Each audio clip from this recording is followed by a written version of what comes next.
जो collector madam हैं उनको आप कहीं से भी विधानसभा का टिकट दें ताकि एक अच्छी लीडर फिर मध्य प्रदेश को मिले, क्योंकि आगे जाने नहीं दिया और बार बार आपसे वार्तालाप करने आ रहे हैं। नहीं, हम तो इसी रास्ते से जाना है इसलिए इन्हें रोक लिया, वरना इनकी क्षमता इतनी नहीं कि हमको रोक सके। ये रोड, इस रोड से जाना जावरा से मुख्य मार्ग है जाने का, तो यदि इस मार्ग से हमें रोका जाता है तो कहीं ना कहीं हमारे संवैधानिक अधिकारों का हनन कर रहे हैं।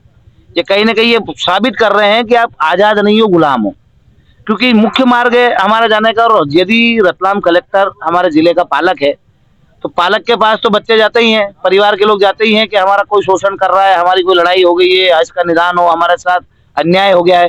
तो जब हम हमारे साथ अन्याय हुआ है, एक 14 साल की बेटी है जो 2 महीने से अभी तक मिली नहीं, लापता है, उसका रोज कहीं ना कहीं शोषण हो रहा होगा, क्या किस हाल में होगी वो, उसके माँ बाप हमारे साथ है। अब उनकी स्थिति देखोगे तो काफी दयनीय और गरीब है। अब उनसे मिलने का समय नहीं है कलेक्टर मैडम के पास, मतलब क्या समझ रहे हो? अभी प्रशासन आपसे बात करने आएगा और आगे की क्या रणनीति रहेगी?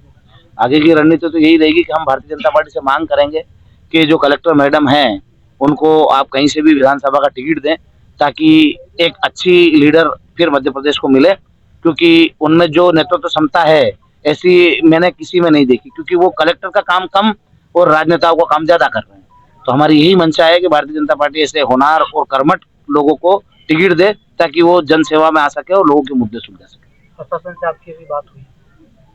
हाँ, हुई ना सर। उसपे वो बोल रहे धरना क्यों दे रहे हो, अब 10-11 मुद्दे हैं, धरना दे रहे हैं। हम तो उनसे मांग रहे हैं कि आप तो हमारे साथियों को हम सब घर भेज देंगे, हम आमरण अनशन पे बैठना चाहते हैं। 25 जने की परमिशन ले रहे हैं, यदि आपको ज्यादा लोगों से समस्या है तो 25 लोगों की दे दो भैया, ये तो हमारा मौलिक अधिकार है, इसको तो मत छीनो। हमारी बात कोई नहीं सुन रहा है, हमारे साथ अन्याय हो रहा है, प्रशासन अन्याय कर रहा है, झूठे मुकदमे बना रहा है, तो कहीं तो आप हमको जगह दो जहाँ बैठ के हम अपनी व्यथा सुना सके, हम उसके लिए धरना प्रदर्शन कर सकें। यदि आपको हजारों लोगों से तकलीफ है तो हम कुछ चंद लोग कर लेते हैं, पर किसी को तो करने दो। जैसे किसान है, ये बहुत सारे किसान आए हुए हैं, अब बैंकों ने नोटिस जारी कर दिया कि 15 तारीख तक ब्याज भरो।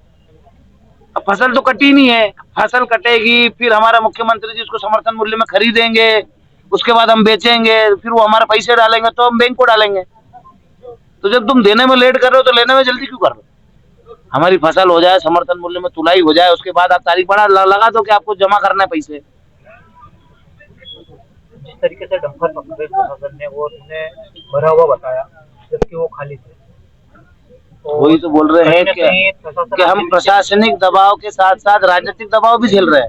राजनेता अपने स्वार्थ के लिए कि या तो जो हमारे साथ है वो कार्यकर्ता उनके साथ चले जाए, या फिर वो इतने निस्तो नाबूद कर देते हैं जो उनके सामने चुनाव लड़ते हैं उनको, उनके साथियों को दोबारा चुनाव लड़ने की हिम्मत नहीं। अब वो क्या करते हैं, ऐसे प्रशासनिक जो भ्रष्ट कर्मचारी है इनसे काम कराते हैं, झूठे मुकदमे बनवाते हैं और डंपर जब्त करवा देंगे। कहीं केसर पे कोई, जैसे किसी की, एक हमारे सत्यनारायण जी पाटीदार है, उनका मैंने सुना था, श्याम बिहारी जी के समर्थक थे, उनके भी बेचारे के 10 करोड़ का जुर्माना कर दिया था क्योंकि वो श्याम बिहारी जी के साथ थे।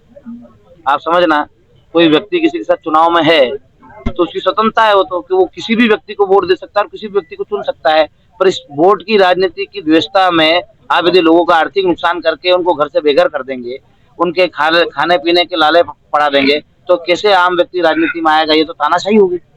आपको ऐसा लगता है पार्टी की घोषणा करने के बाद कहीं ना कहीं प्रशासन पीछे आपके ज्यादा पड़ी है? नहीं, पार्टी की घोषणा करने से पहले ही पड़ा हुआ, हम तो पार्टी की घोषणा तो अभी करी हमने 2 महीने पहले। हम तो सरकारों से 10 साल से लड़ रहे हैं, आप समझे ना, 2016 से 2026 आ गया लड़ते लड़ते, तो पीछे तो पहले ही पड़े हुए हैं। पर अब क्या, पहले जो अधिकारी हुआ करते थे, कर्मचारी हुआ करते थे, वो ये देखते थे कि सही क्या है गलत क्या है।